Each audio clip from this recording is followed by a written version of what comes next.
Good morning, everyone. I hope you can all see me and hear me nicely. I'll just tag Libby.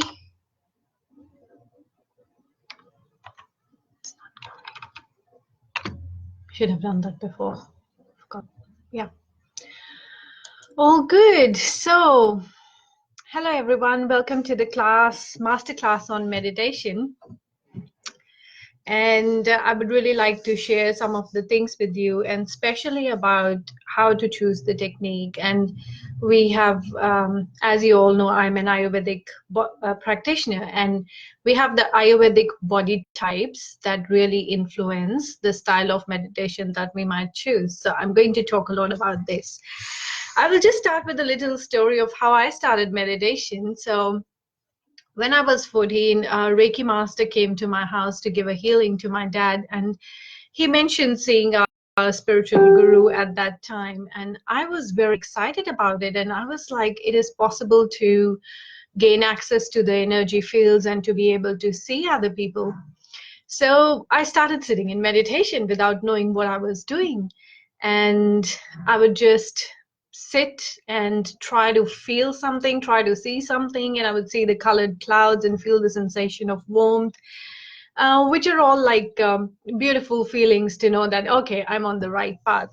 That was the beginning of my journey in 1994, and it's been now what, yeah, good 28 years since I have been doing meditation. And that is what I wanted to talk about first, is like, what is meditation? So a lot of people come and they say to me, we want to do meditation. We need to learn how to do meditation. But the thing is, you cannot do meditation. It is not an action. It is being. Meditation is about being fully present and holding your awareness within the body and outside the body at the same time. So forget about doing meditation. Yes, you will need to take some steps to set up that space, but meditation can be done 24/7 anywhere, because it is you holding an awareness, and you can hold that awareness anytime, regardless of what is happening in your outside world.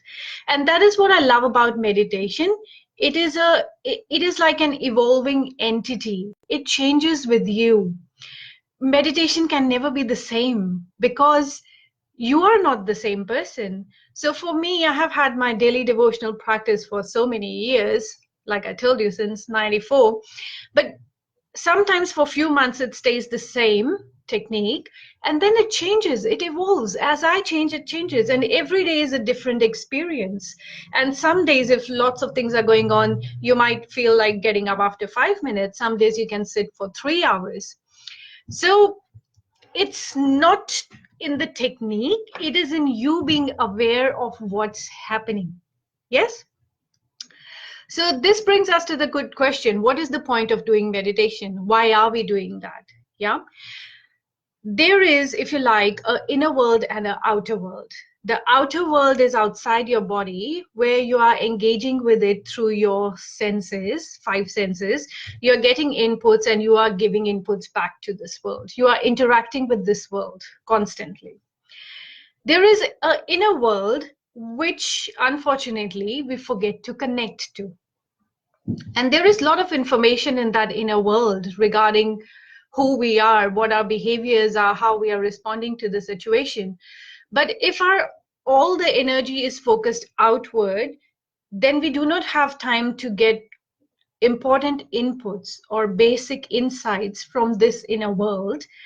And that is not very helpful. That doesn't help us to live our full life. That is why we have a sense of like, something is missing, not feeling contentment, not feeling happy, not feeling that joy which we should be feeling, because we have disconnected from that inner world. So meditation is about taking a journey within. Yeah, I know you have heard it a lot of time, like all the treasures you seek are within you. But meditation is basically you creating a pathway, you holding space, so that you can go inwards and you can connect with what is called the subconscious. So our minds has three layers.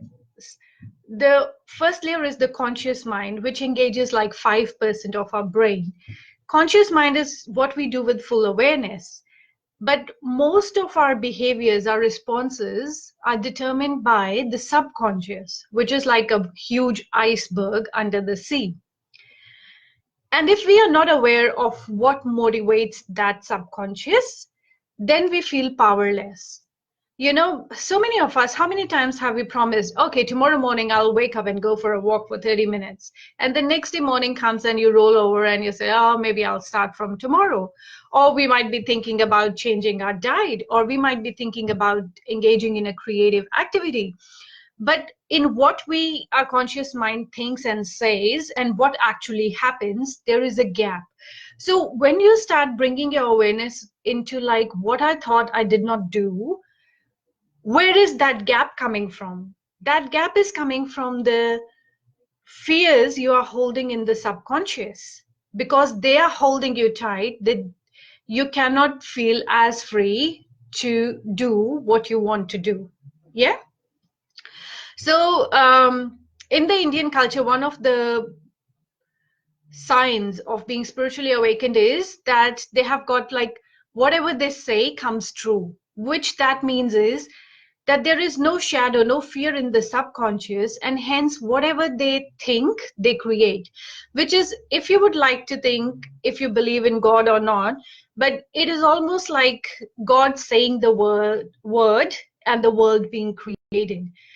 If we are the part of that divine, if we have that seed within us, that DNA within us, then we should be able to do the same. We should be able to create the world we want. We say, we think, and it happens. That is what the manifestation and people with law of attraction are talking about. But this is the main gist of it.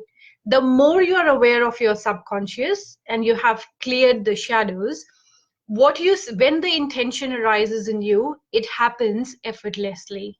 It doesn't need any effort, because there is a integrity, there is an alignment between your outer world and your inner world. There is no gap. When you say you will do it, it happens effortlessly with ease and grace. So meditation is about holding this space, and like we talked about outer and inner world, there's one example I really like to use is about having a cabinet.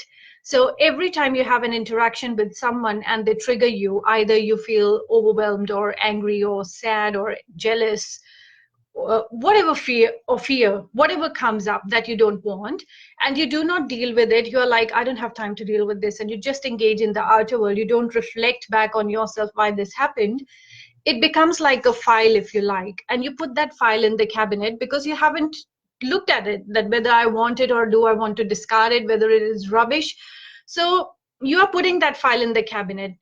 Over the time, as we keep accumulating these files without looking at them, the cabinet starts to overflow.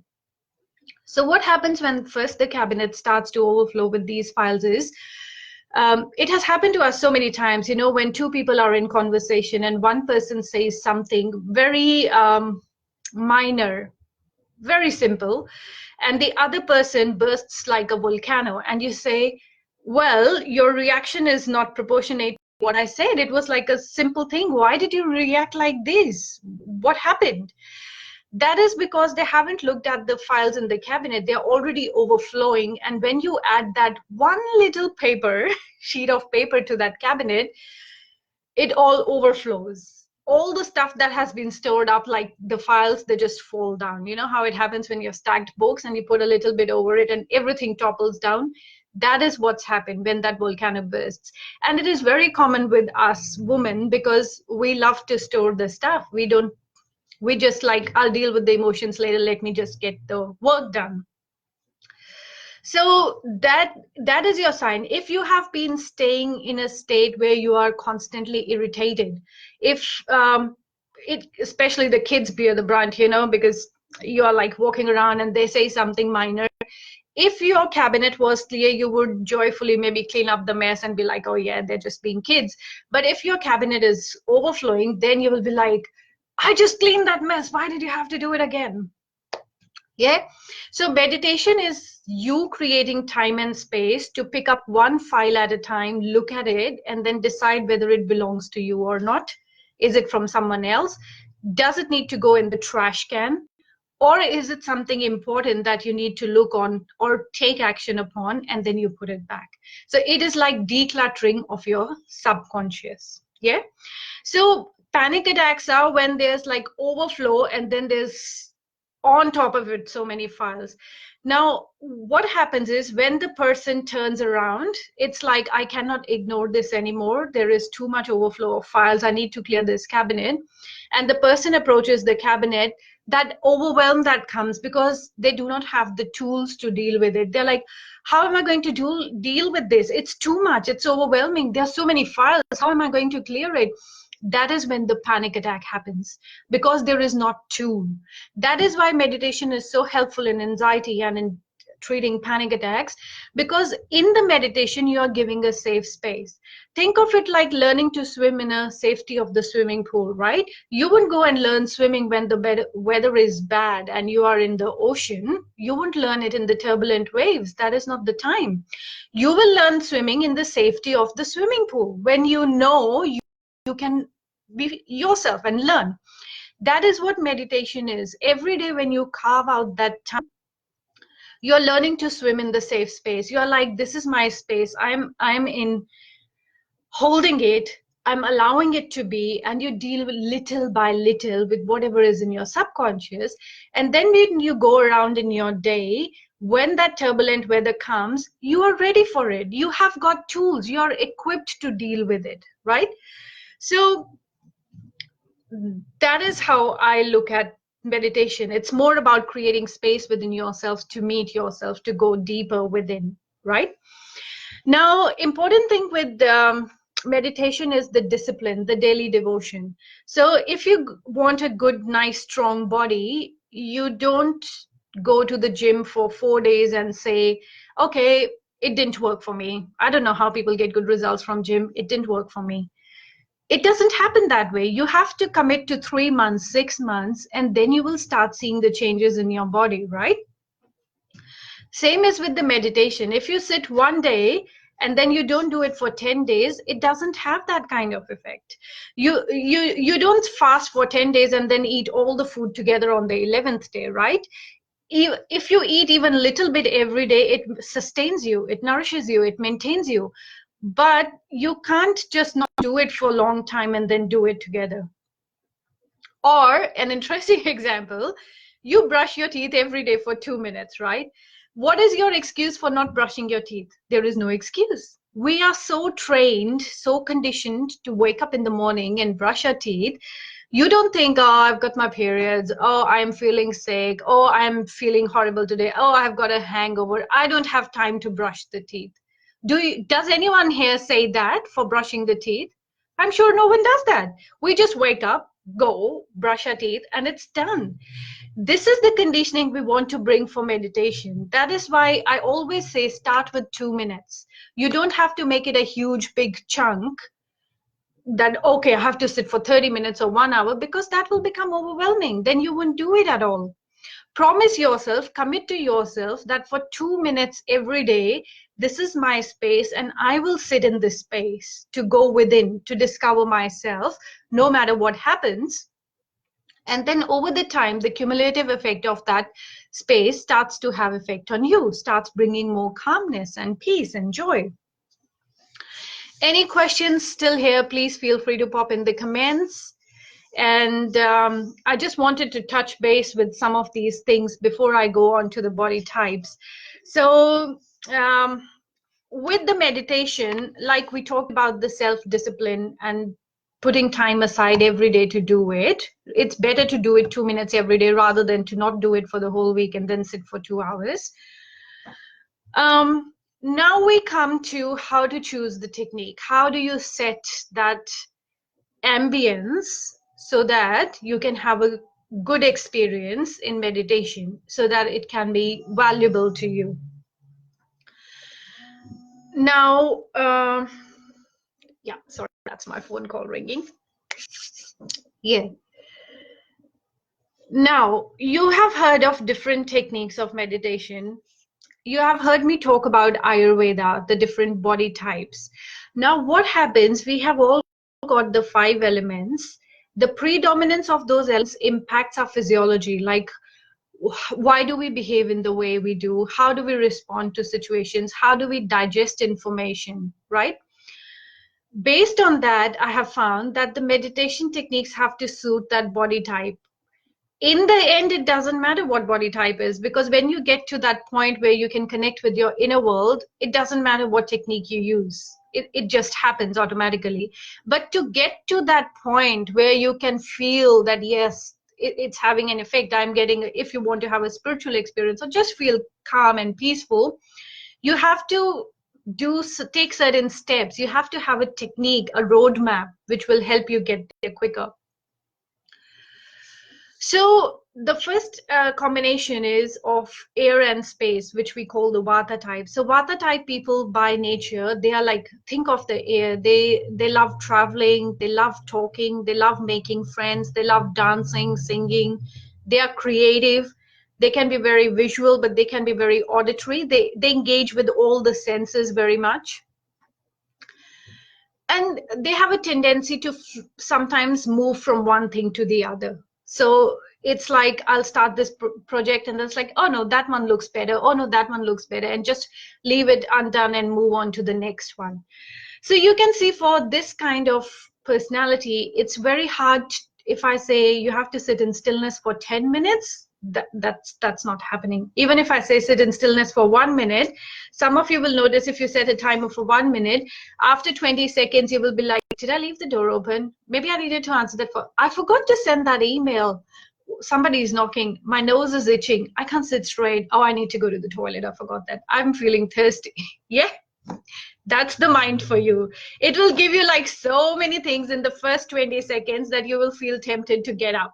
So when you commit to yourself, no, it's only 60 seconds out of my 24 hours, and you sit there, that after this I'll do everything, that's what you are building. That's the practice. You are telling yourself, no, my mind doesn't control me. I work with my mind to get the most benefits out of it. Yeah, remember, mind is the tool. Mind is the servant. Yeah, yeah, lots of laughing emojis there.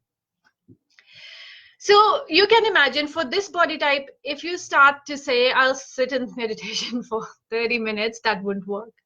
For these body types, I say it's better to use chanting. So if you have a mantra or an affirmation, and in your mind, when you are sitting in stillness, you're continuously repeating that mantra, that helps to keep your conscious mind engaged in that recitation, and you will be able to sit. You will be able to get that point where you feel so much inner peace that meditation becomes enjoyable. Meditation is meant to be joyful. It's like you are sitting in bliss and you don't want to get up. That's how it feels, right? But to get to the point, you have to get the practice done. So another thing for Vata types is, you must have seen those Sufi dervishes swirling around. Dancing is a beautiful way of doing meditation. Remember that the purpose of meditation is to create an awareness of the inner world, okay? So in this dancing, how it is different is, you tune into your body, you just stand there and you feel into the body how it wants to move, and you move your body in accordance with that.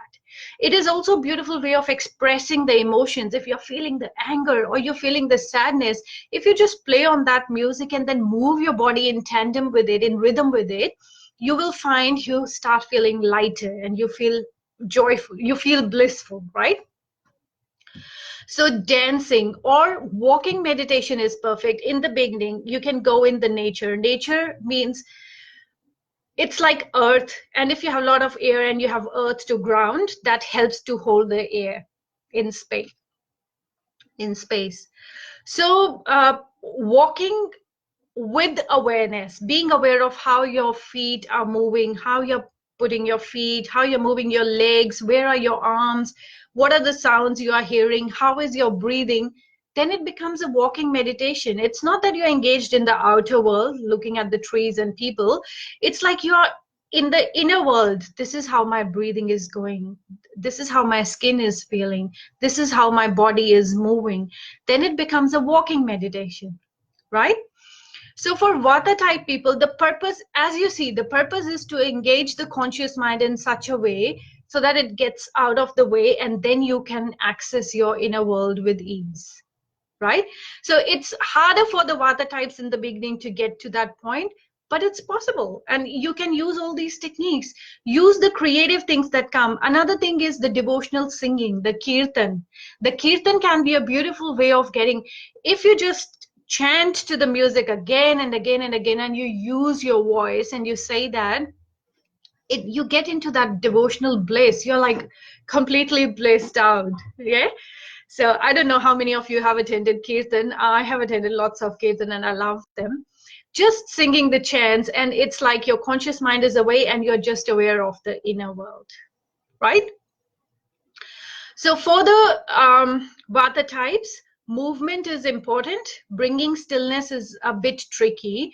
So use the movement. Use the movement of dancing, walking, singing, chanting. You can do counting. So you take a breath in and out. Breathing is a Vata domain because it's like breathing in the air, breathing out the air. You take a breath and you count 100, 99, 98, and you count backwards from there. And if you lose the count in the middle, you forget what number it is, you start again from 100. So it's retraining the mind to be fully present when you are doing such a mundane task. In the yogas, actually, the Karma Yoga is the best suited for Vata type, because Karma Yoga is the acts of service.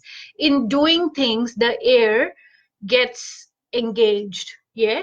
So when you are doing the singing, chanting, walking, you have done so much activity, you have got the air to the maximum, and then when it becomes absolute rest. We have seen the children do it, the toddlers, they do it. They will run around with full energy and go round and round and round, and they're filled up with energy. And then suddenly they crash down on the floor and they have a blissful sleep. So it's almost similar, but instead of going into blissful sleep, you are consciously choosing to go into the subconscious, into the inner world, after you have engaged all the energy in doing these things, and then you just rest. Because that's what meditation is. It is being. It's just being restful, right? Yeah. Any questions, please pop in the comments. I'll be happy to answer them.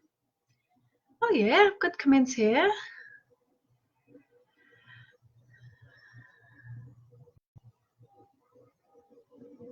Yeah, all good.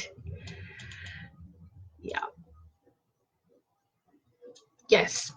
So understand that, yes, the Vata type will have these things, but we are living in the kind of world which favors Vata imbalance, because we have so much electromagnetic radiation around us. We have got constant tools, TVs, computers, iPads, to stimulate our senses again and again and again. Yeah.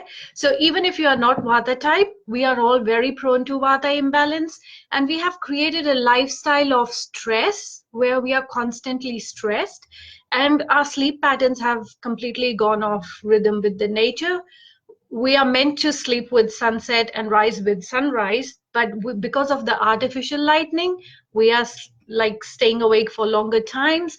And the artificial lightning also affects our pituitary gland, our pineal gland, by impacting the melatonin production. So all of these things are actually making more and more Vata in all of us. So just breathe, use these techniques, whichever works for you, to help you enjoy the meditation. Now we come to the next one, the Pitta. Just one more thing about Vata is, which works for everyone, because I said air and space. Space, sometimes we just say, yes, space to exist, that's it. But if you plant your rose bushes or your trees too close to each other, they get cramped. They don't get the nutrition. They don't grow healthy. So we need to have space to be able to grow healthy. And that space is not necessarily only in the physical, in the body, in the space, but also a space in our emotions, a space in our mind. Yeah, if constant thoughts are going on in the mind, then it's hard for us to have that space. And that is what meditation is doing. It is creating that space for us so that we can breathe. Another beautiful meditation technique that works for this is called what I call the box breathing. So imagine a box with four sides, and as you breathe in, you count to four. That is one side. So breathe in, hold, breathe out, hold. Does that make sense? So you breathe in for a count of four, breathe in 1, 2, 3, 4, and then you hold your breath for 1, 2, 3, 4. You are creating that space where nothing is happening. You're just holding it, and then you breathe out as if you are blowing out a candle through your mouth gently. And you breathe out for a count of 1, 2, 3, 4. And before taking the next breath, you again hold your breath for 1, 2, 3, 4. Yes, try this one. If you work well with 4, you can increase it to 6, 8, 10. Experiment with it. See how it feels. And you know, the most beautiful experience you will have is in the holding of the breath. Because in that, you have suspended everything. There's nothingness there. Another favorite one of mine is the pranayam called alternate nostril breathing, which is anulom vilom, where you breathe in through the right nostril and you breathe out through the left, and then you breathe in through the left and breathe out through the right. And when you do it for 2 minutes, you will start getting dizzy because a lot of oxygen goes into the brain. You will feel like you're going dizzy. But if you do it for 4, 5 minutes, and in that activation of the entire nervous system and getting that oxygen to the brain, after that, when you sit in stillness, it actually feels like you're floating in the stars. I love this one, like, because you just breathe in, breathe out, and then you're suddenly sitting in bliss. Yeah. So after air and space, the vata, where we have decided that the techniques that involve movement would be more useful. Our next one is the pitta one. Pitta is fire and water. So pitta is related to transformation. It is related to wisdom.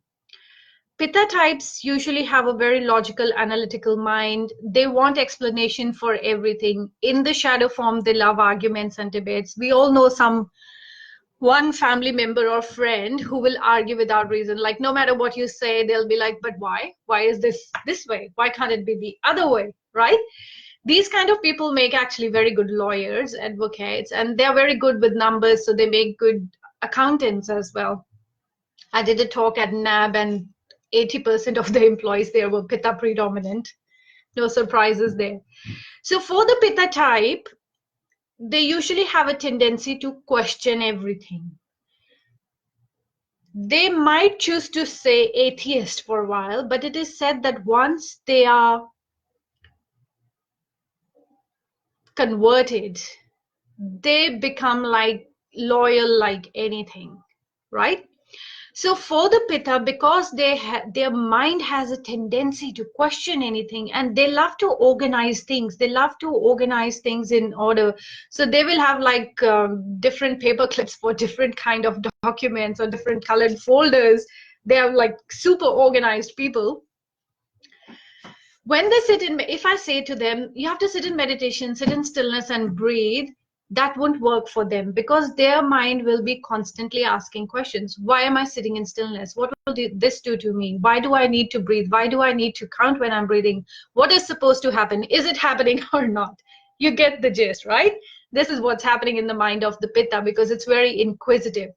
So for Pitta type, usually, the kind of yoga that is good is the Gyan Yoga. Gyan Yoga means where you have the knowledge. For the Pitta type to sit in any meditation, it's probably good to read about it. So for them, reading the text and gaining the knowledge first before they delve into the practices to change that knowledge into the wisdom is very important. Yeah, you understand what I'm saying? So, for example, for the Pitta type, instead of saying, okay, you are sitting in stillness or you are breathing in air or you are counting, If I explain to them that, look, the entire world is made of atoms, and atoms are a vibrational signature, they are electromagnetic frequency. And if our bodies are made of that electromagnetic frequency, our thoughts and feelings are made of the same. And when we have negative emotions or overcharged emotions like fear, anger, sadness, our vibration lowers. And then when we sit, and because the quantum experiments have proven that when you look at the photon, it behaves as the observer wants it to behave. So if observer wants it to be a wave, it will behave as a wave. If observer wants it to be a particle, it will be a particle. So when we sit in that space of meditation and we start observing our body, we scan the outer limits of our body, we feel into the, where is it feeling heavy or cold? That is where the vibrational frequency is low. And just by paying attention to it and setting the intention that its vibrational frequency be raised, it is being raised, and it is coming closer to joy and gratitude and beauty and bliss, then meditation will be enjoyable for them. Yeah, does that make sense? Unless I explain all that to them, they will be like, why am I sitting in stillness? Tell me again. Yeah, meditation works, but why? Why do I need to do this, right? So they need to have their questions answered. So for Pitta type, reading the books and Dr. Joe Dispenza, Becoming Supernatural, Greg Braden, The Divine Matrix, Caroline Myss, Anatomy of the Spirit, these are the kinds of books that will really engage them, that will answer their questions. And once they have that answer to their questions, then meditation becomes super easy. But if you say to the Pitta type person, you just need to sit and breathe and meditate, that won't work, because their mind needs the answers. First, they need that clarity. They need to put it in boxes, why I am doing this. Yeah. For them, the meditation techniques that work beautifully, like I said, reading these texts, but contemplation. Contemplation is just sitting and observing the thoughts. What are the thoughts that are coming? And then introspection. Introspection is going deeper and questioning, why did the thought arise? What was the intention behind it? And then, going deeper, reflection. What is deeper than this? What is deeper than this? What is it in me that has brought this thought up? Why does this thought arise? So for them, this is beautiful way of getting more knowingness about themselves, because they're like sitting there and a thought arises and they're like, okay, this thought arised. This thought is showing me that I've got a fear of being alone. Going deeper, why did this fear come in me? Okay, when I was a child, my mom just left me in the car to go to the shop, random example, and I just thought that I was left alone. She isn't going to come back, although it was only 1 minute, but I felt like it was a lifetime. That's how it feels like to children, by the way. Just random example. But you see, with the Pitta type, just sitting won't work. They will have to, because they will question everything, instead of fighting that questioning that, oh no, I need to be thoughtless in meditation, there shouldn't be any thoughts, why am I getting thoughts? Instead of that, they go deeper with that. They actually use their natural tendency to question, to ask all the right questions, so that the shadows within them, the hidden fear, guilt, and shame in the subconscious and the unconscious, actually comes to the light, comes to the awareness, and they get more of the aha moments. Aha, that's why I'm behaving like this. And then using that knowledge that, okay, this is what I'm doing, I'm changing this vibration, I'm bringing this to light, then their meditation becomes joyful. Yeah? Yeah. Awesome. Feel free to pop any questions in the comments box now or later. I'll be happy to answer those. And I hope it's all making sense of the different body types and how we are and how we respond and how meditation can work for us in that way. So the third body type is the Kapha, which is earth and water. So even in the Kapha body types, there is a, like, what is the proportion of earth and what is the proportion of water? That also affects, because earth is stable. Earth doesn't move unless there is chaos, there is earthquake, right?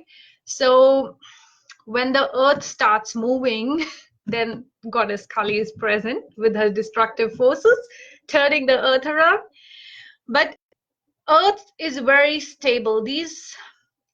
The people with the predominance of earth can sit in stillness. We tend to call them lazy people or procrastinators because they will take ages to move. So they are like, it's like you go to a friend's house and you say, hey, would you like to come for a walk with me? And you didn't plan anything in advance. So the Pitta type will be like, they will have their shoes, rainbows, dresses, everything already organized, and they'll say, give me 5 minutes, and they'll go pick up everything from their designated space and get ready. Whereas Vata type will be like, oh yes, I want to go, but I can't find my other shoe. I can't find my umbrella. And they will like, they try to get it done quickly, but they take their time. And the Kapha type is like, oh, come on, have a cup of tea first. Let's have some cake. Let's eat some food. Let's have a conversation, and then we will go for the walk. No offense, it's just a random example I'm giving. But Kapha type people usually tend to do everything slowly. So it's like, yeah, take your time.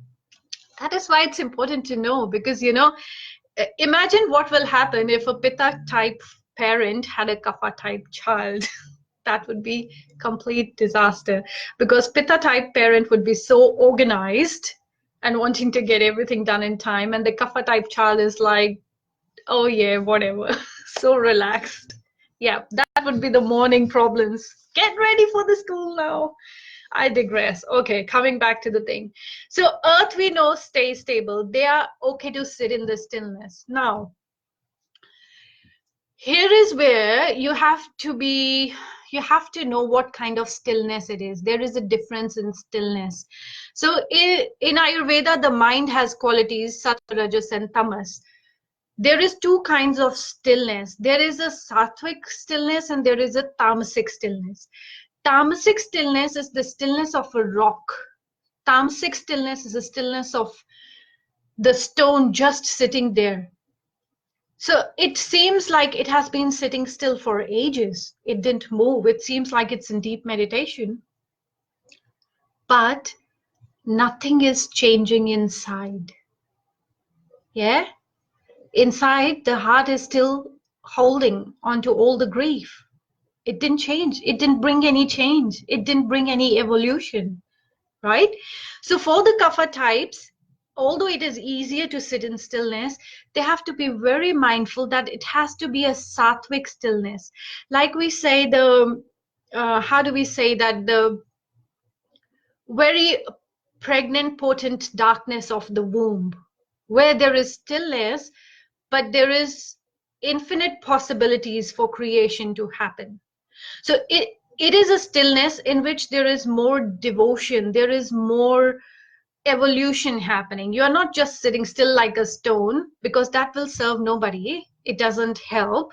But you have a stillness that is backed by devotion and the knowingness of why you are doing it, what's the purpose, and how you are growing from it. Yeah. And in the same way, the water component of the kapha, water likes to flow. So if you like, you can imagine water as the emotions in the kapha type people, because they're very sensitive to emotions. They are usually like very empathetic. They will feel your sadness immediately. They will go into the room and feel other people's emotions. So for water with that fluidity, the boundaries are very important, because if you don't have boundaries, you will get other people's stuff. I'm again digressing from the point. Let's stick to the meditation. So if you have water, you need to have a flow. So for them, the meditation techniques where they can feel the waves of energy or waves of heat, warmth, or light flowing within their body, that would be more helpful. So like they're sitting in the stillness, yes, they're breathing, and then they can visualize like from a tiny spark of light in their heart, a golden light, which grows and expands with every breath. to fill their entire body from the top of the head to the tip of the toes. And then they see themselves visualizing that golden light filling each and every part of the body and expanding out of that their aura. This kind of stillness and flow of energy will bring more bliss, more sense of calm and peace. Yeah, it will start shifting the things for them, because they need more fire as well. So that fire comes from passion, from love. So for them, sitting still is no problem, but not sitting still just because they want to, but because it has got an intention, it's got a purpose, it's got a passion. It's like, for them, usually the bhakti yoga is good. The bhakti yoga is the devotional yoga where you are like, God, you are my lover and I want to meet you. Pining for God in that way is described in bhakti yoga, like Meera pines for Krishna, Lord Krishna. Yeah, sorry, I'm giving all these random examples. I don't know if you know the story of these people, but you get my point. Kapha has to be charged with emotion. It is very emotional, but you have to use that emotion instead of changing it into sad, because kapha type have a tendency, they're called like turtles. So if anything happens, someone makes a comment to them, criticizes them or says something about them, they will go into their shell, they will just disappear. They're like, I'm not here, don't look at me. That's kapha. So we are using their emotion, their innate nature, we are pouring that water into the sacred pool, if you like. We are bringing all that emotion, but we are making it joyful. We are making it with purpose, seeking that bliss, seeking that oneness with all that is. And we don't want it to become like a stagnant pond of water, which will obviously decay, but we want it to flow effortlessly. So for the kapha type, the kirtan, the chanting is also good because it brings up the emotions in big way, but also for them feeling as if they are being held by God or a superpower, or feeling as if they are floating in the sky amongst the stars, or floating on water, or for them to see their body melting, like being made of wax and then melting in the warmth of love or perfect light, perfect love. And most important is the forgiveness. Well, forgiveness is for all the three body types. Every one of us would really benefit from practicing the forgiveness. And as in A Course of Miracles, it's beautifully said, the true forgiveness, that nothing ever happened, there is nothing to be forgiven, but we practice that true forgiveness, right? So that we come back to our true self. So these are the three body types. And if you have registered, we have got your email. Otherwise, please, you can leave your email in the comments or just PM me. And when you email us, give us your email, we will send you a PDF document, which is a body type quiz. And it has got some description of the Vata Pitta Kapha body traits, personality traits. What are the things that can go into imbalance? What are the things that you need to do to bring it back into balance? What kind of diet you should eat? So it's a lot of information, but because you have heard this, so you have an idea of what I'm talking about, and you can do the quiz, you can mark the questions and do the total count, and then you know what your body type is, which is like a combination. It isn't usually single, it's combination Vat Pit or Vat Kaph. And Vat Pit and Pit Vat are usually two different things. They are not just like Vat Pit and Pit Vat, because Vat Pit means there's more predominance of air than fire, whereas Pitta Vata is like more fire than air. But I'm going into the details here. So do that body type quiz, see what body type you are, try the meditation techniques based on your body type, and observe, become an observer of how it feels by having this knowledge and using it. Last thing I want to say is always have flexibility within the structure. The structure is, yes, I'm going to do my daily devotion, staying committed to it, 2 minutes every day. It doesn't mean, even if you do 2 minutes, it's okay. but doing it every day. Make it a non-negotiable that you have to sit and do it for 2 minutes every day. And that's the structure. And the flexibility is within those 2 minutes, you can choose, okay, today I feel like breathing. Today I'll do breathing, or today I'll do backward counting. Today I will chant a mantra. I'll just say, I am perfect love, I am light, or whatever.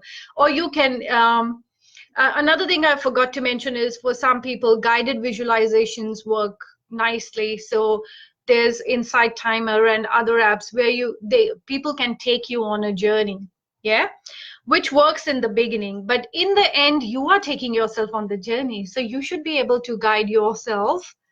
There's no should, but the idea is that you guide yourself into that beautiful space without any external help. But feel free to use the guided visualizations because they help to create that step-by-step process as well. And for that also, it's the voice of the person, how the images they are using, it will all affect you based on the body types, whether you like a particular person or what kind of guided visualization you like. So experiment with it, be playful, be joyful. Remember, meditation is not a homework you have been given by the angels or God. Meditation is you creating time to find yourself, to coming back to the heart, to knowing that you are perfect love no matter what is happening in life, how you are feeling, right? And experiment with it. Make that time like it is me playing with myself, playing with the energy, and see how you feel. Oh, we were good. We were good for the time, and I think I covered most of the things I wanted to talk about today. There's so much more that we can talk about, but we'll probably do another masterclass on that. Much love to you all. Enjoy your day and get back to me. I would really love for you to mention like what body type you are, or what meditation technique is your favorite one, or which one did you most love from today. Bye for now. Much love to you. Take care. See you later.